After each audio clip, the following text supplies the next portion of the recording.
Go. Tell me when I'm ready. You're ready. Okay, ready? Ready, set, go. Ready, go. 1, 2, 3, go. Red light, green light. Okay. All right, we're going to talk about putting the rockers back in the boxes. And there's a couple of things you want to be aware of.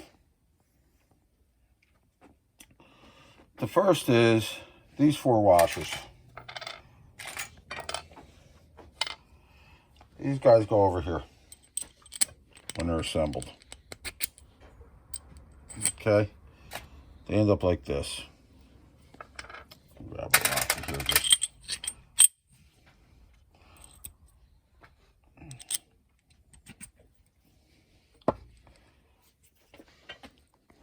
Okay, so that's a rocker assembly. Yep. Okay. So when you tighten this nut on the backside, pulls the entire rocker shaft, sandwiches the entire rocker shaft against that washer. Yep. Compresses that spring. Yep, compresses that spring. That washer butts up against that surface in that rocker box, right? Yep, okay. Great. Now, these washers are hard, very hard from Harley Davidson. Now, these are, I believe they're just mild steel that are carburized, but that makes them pretty brittle, and that's a big deal. Now,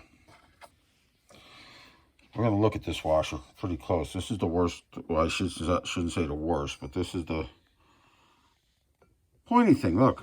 Yeah, that's it. We talk about it. Now, you see that big giant chamfer? Mm-hmm. Yeah, there's not one on that side. Right? Yeah, there's not one on this side. That's just regular. Well, these vary. They vary. But the situation is, that chamfer, that giant, the bigger chamfer, goes, that's the side with the bigger chamfer right there, goes against the shoulder of the shaft. I'm going to show you why that is. This is to keep these washers from breaking. It looks like this one may even be cracked already. See that right there? Can we see? Is that just a scratch or is that a crack? I can see it. Let me go get a piece of eye loop. Or maybe just the tiger stripes will show me. Nah, that's on the outside of the stock. That was a scratch on the outside of the stock when it was made. All right, good. Okay. So we don't have to be concerned with that. We don't have to be concerned. But this is, all of this conversation all goes to about these washers breaking and how to avoid it. Okay. Okay, now. I don't know if we're going to be able to see this well. So that washer, let me get the flashlight there first. Oh, You hate that flashlight? I like that flashlight. It's lovely. How's that? Oh, that's pretty good, right? The other one works much better. Oh, look at that. Okay. Right here. Hang on. Here's the surface the washer hits on. Yep. And here's the hole, and this has a very little chamfer on it. Okay, champy. Go over and look at the other guy. Come over here. Same action. Okay. Don't go anywhere. I'm not.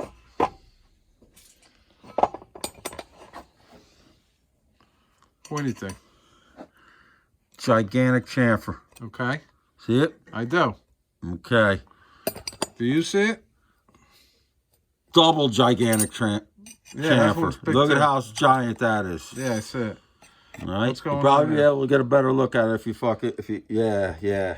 Hang on, maybe I can make it look better. I don't know why you think my look doesn't look good, but it's hetero. Outdated. My look is not outdated, Albert. I'll have you know. It might be. AMCA, that's a giant chamfer in there. It don't come up well on the phone, but that's a giant chamfer. Now, okay. Is that by design? No. What happens is all of this. This is this whole box with the giant chamfers. Mm-hmm. Okay. Now, you see this. You'll see that the chamfers are all over the place, which makes me think they were manually done. Chamfers are almost not needed. The only reason you would put them in there is to be able to get the shaft in easier. Yeah, got you. All right? But in reality, those chamfers suck, because now what happens is this. They don't want to lay in there flat. Well, right? Here's the problem. You're going to tell me. This large chamfer on this washer, when it goes up against this shaft, the force of this, when you tighten the nut, the shaft pushes on the washer near the outer chamfer. That transfers the force to an area out here that's larger because of the size of the chamfer. All right. If we had flipped this over, the force, because this side now has no chamfer, virtually no chamfer, the force is spread out over this whole face. Yeah. That whole face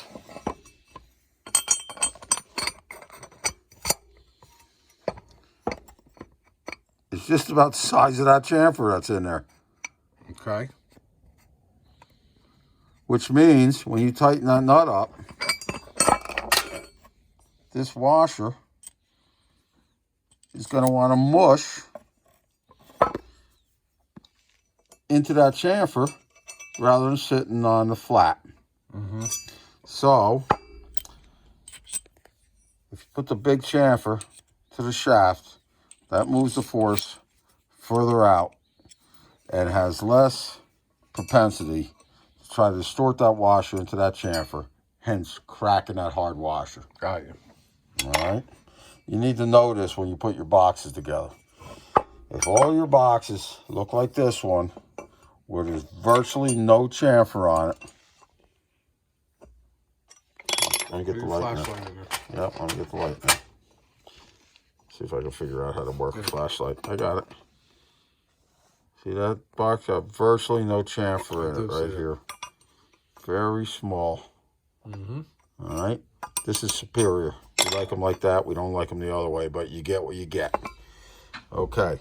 So when you put your rockers together, the thing you got to remember is the big chamfer goes to the rocker shaft. Big chamfer up to the shoulder. Okay.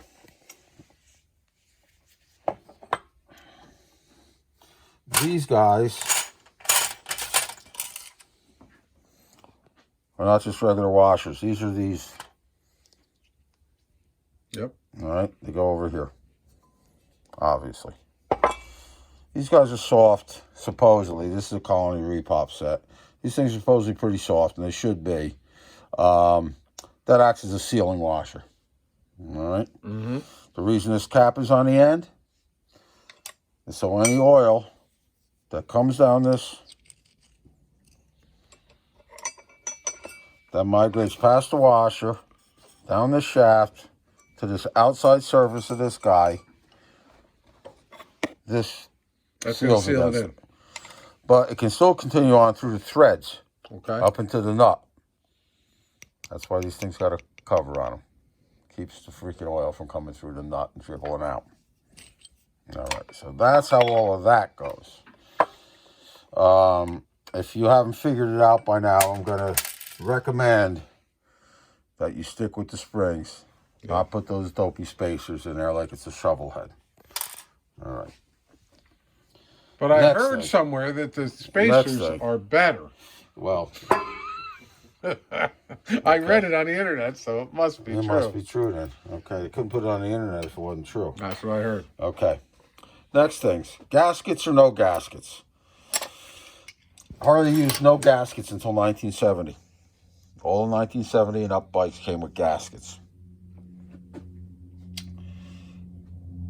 No gaskets virtually eliminate the possibility of a gigantic oil leak. If you put these rocker boxes in these boxes, first off, if your boxes are chromed and these surfaces are messed with, getting any kind of seal is nearly impossible. A good chromer will not buff on the gasket surfaces. But if you got chrome boxes and these surfaces are not flat any longer, you're done. Yeah, you're basically done. They got to be resurfaced, all right? That's not a simple job. Okay. Reason I'm bringing all of this up is because one of the major leaks on Sportsters is from the rocker boxes. If you don't use gaskets like on the early ones, they will not freaking leak if you're using decent, if all your stuff is decent. But they will seep. You'll get a little seepage out of here. Got it. You can put your best sealer on there, but there's one problem.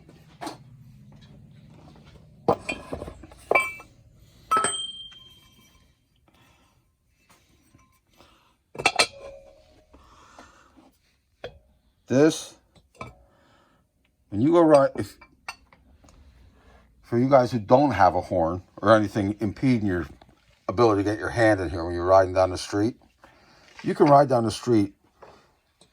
You can't even get near this area of the head because the exhaust gasket gets so freaking hot. But you put your hand in here and hit this intake port, like right here. It's like atmospheric temperature. It's like whatever temperature the air is. Okay. All right? There's that much temperature gradient across his head. That's a lot of temperature difference. That's a lot of temperature gradient. Across a small amount of surface. Right. And if it's a stroker that's running freaking without vacuum advance, it's going to be even worse. Where I'm going with that is the temperature gradient across this cast iron is tremendously large. So the head moves at different expansion rates because of the temperature. The aluminum,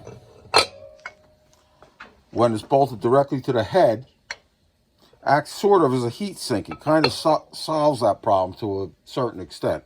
But no matter what, the aluminum is going to expand more than the cast iron per given amount of heat that it sees. Because of that, there's always this kind of action going on between the aluminum and the cast iron. Gasket or no gasket, all right? It's less with no gasket because it's metal-to-metal contact, all right? But it's still going to happen. No matter what you put in there for sealer, it's eventually going to fret away because of that movement. Although, at that point, what you get is just some weepage. Right? You'll see it's wet and dirty around there, and you'll have to clean it up every once in a while. Introduce this thing, and you got a whole nother situation going on. Now this thing is an insulator. Although the oil that's in here, it's going to get, this oil is very much hotter than this oil. Yep. Okay. That oil is going to get thrown around to this rocker box, and that's going to heat this rocker box up and cool this side of it down relatively. Now, the problem is that everybody, when these gaskets start leaking, and this is a big thing, you will see them. I wonder if I have a bike here. Let me take a look at the bikes that are here.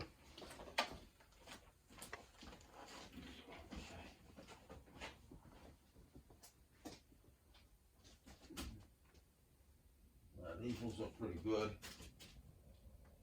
That thing there's had the freaking rocker gaskets on it since I built it. And this thing here is an original. This one got no gaskets. Okay. I don't have anything to show here, but I can show you what goes on. I can give you an idea.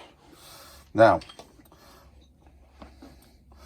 so you put your rocker box gasket on. And rocker box gaskets are prone to leaking.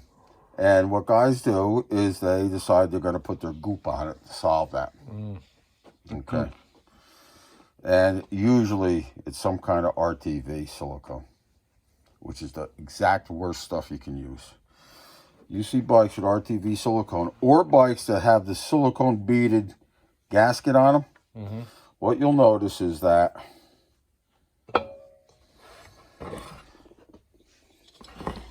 over here near the bolt, pointy thing.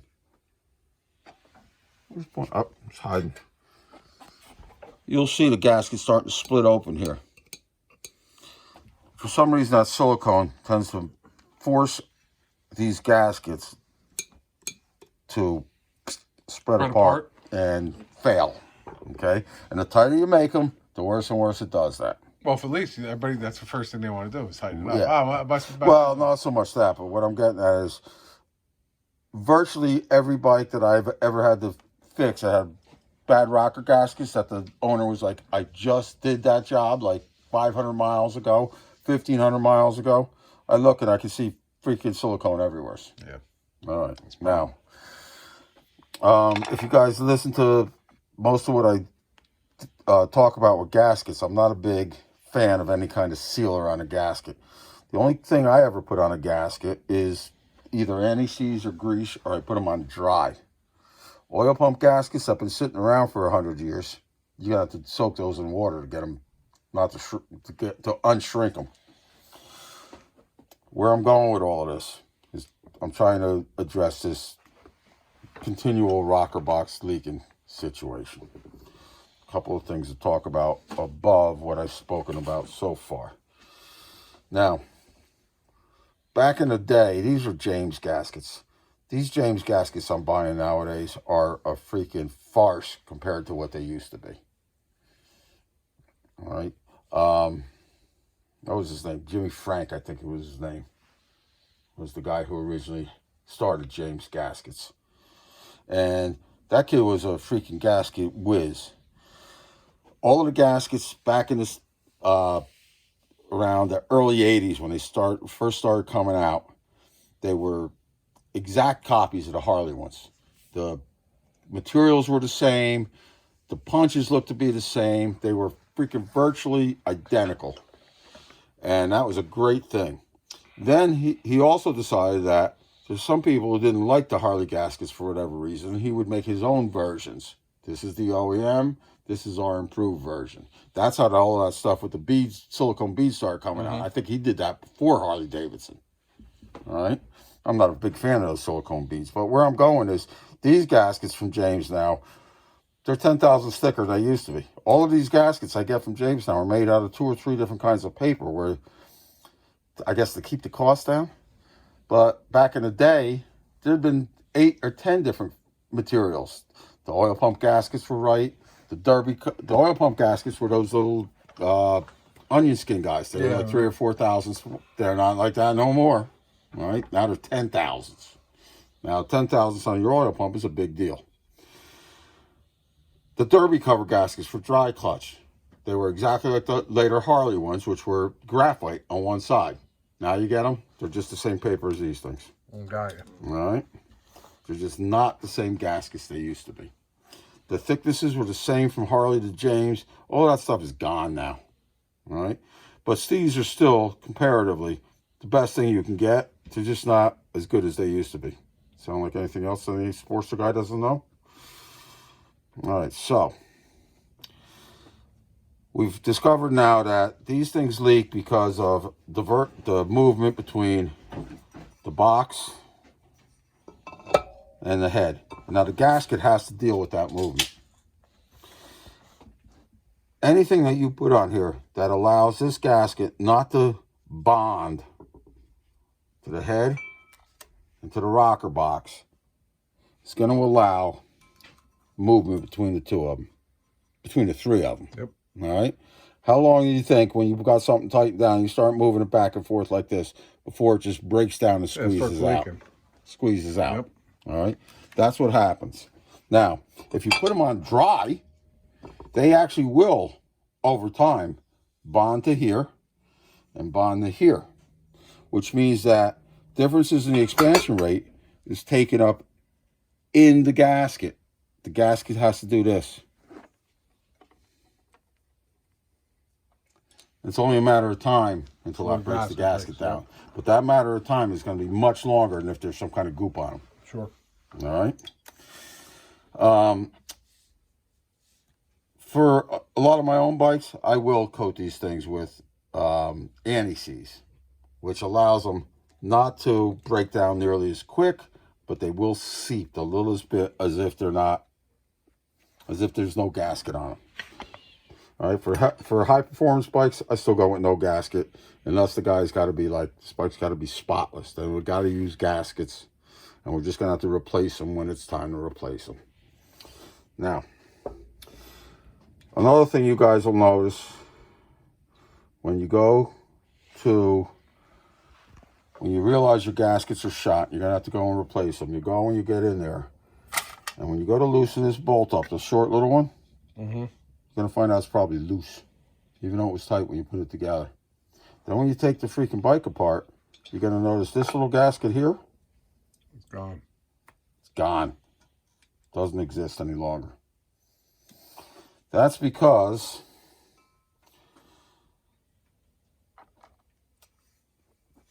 I should have the box together for this. That's because for as hard as the rocker arm is pushing down on that valve, the push rod is pushing up with the same force. In actuality, the force over here is much greater because the mechanical advantage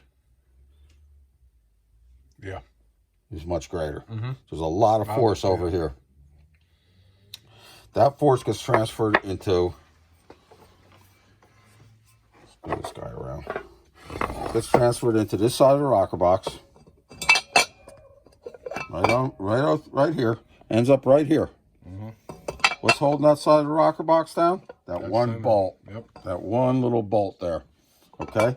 So this rocker box is really dancing around on that one bolt, especially considering that things are moving under it because of heat.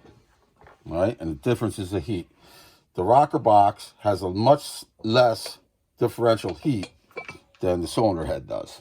So there's going to be constant movement. After I realized all of that, I started to realize that this thing was nothing but a problem. Yeah, that one single one. It was nothing but a problem. It was never going to work out. So we don't use that any longer. Toss it. What we use is this instead.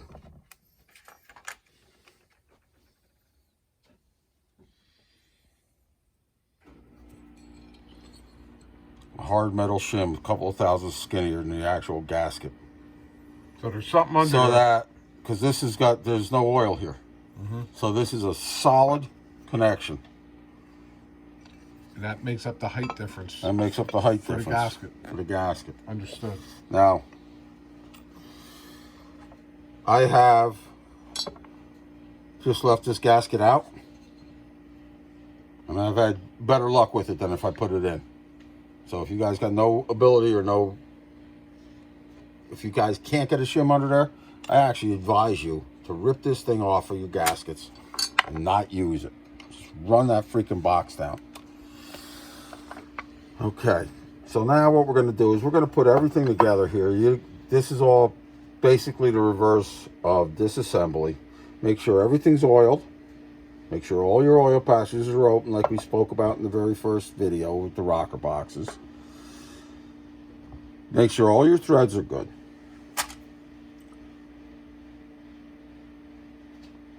I anti-seize these bolts, which is going to reduce the amount of torque necessary to get the same crush on the rocker gasket. If you anti-seize these bolts, 200 inch-pounds. All right, or even 180. If you're putting them on dry, you want about 220, 225.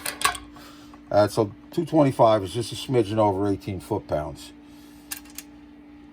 Use your SAE washers that came with them. All right. And these guys, I leave them out. When I assemble these boxes, they're going to look like this. I'm leaving the rocker arm out for this big chamfer. Yep. All right. Okay. So, just for the shits and giggles, this is an exhaust rocker arm. It's going to go in here. Of course, everything's dry at the moment. Big chamfer. Can you see in there? Yeah. Get your spring in there. I'm working it.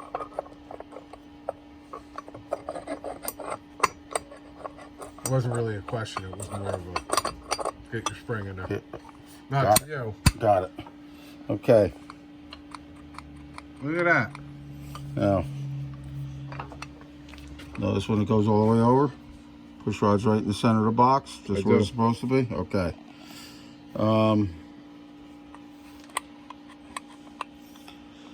What I'll do here at this point, So you'll leave that out. I'll leave this out, and I'll take my O-ring, when everything's assembled, I'll take my O-ring and oil it up and drop it in there, and then put the cap on it.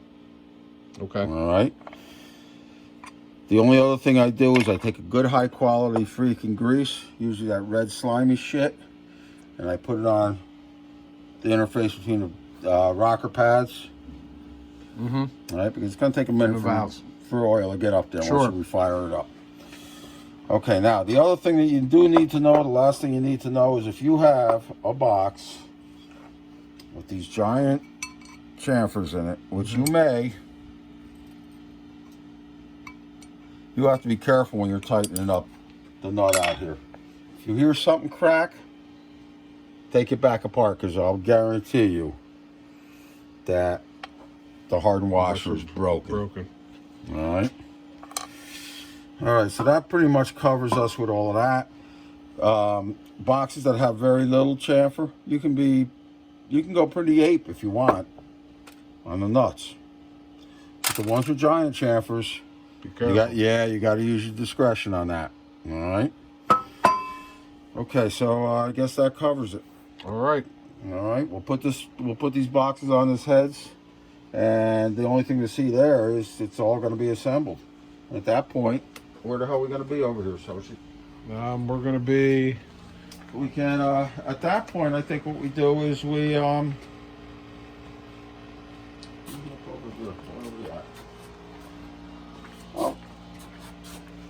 at that point, I think what we're going to do is we're going to finish the cylinder heads. We're going to lay them aside, and I think we're going to go after the rest of the bottom of the bike. We're going to put the primary on, get the rest of all of this crap hooked up, and we'll put the cylinder heads on near the end.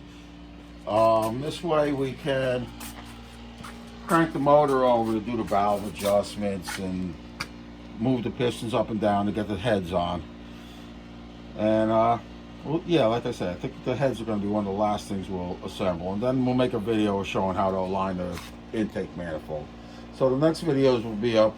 We'll probably be assembling the primary, and I think most of this stuff over here is pretty much straightforward. Yeah.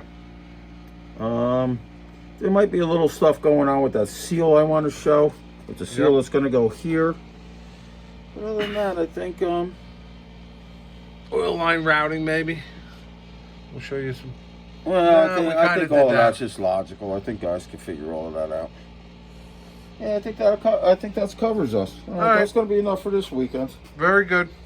See you guys. See you.